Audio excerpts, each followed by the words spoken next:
పంచే వెలుగులు తెచ్చే శ్రామికుడా రేపటి తరముల భవితను రాస్తూ నడిపే నాయకుడా ఆనందం నీ వల్లే అంటుంది ప్రతి పల్లె ప్రతి ఇంటికి ఉన్నావు నువ్వు పెద్దోడల్లే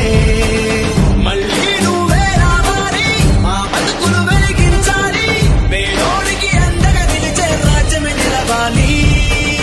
మళ్ళీ నువ్వే రావాలి ప్రతి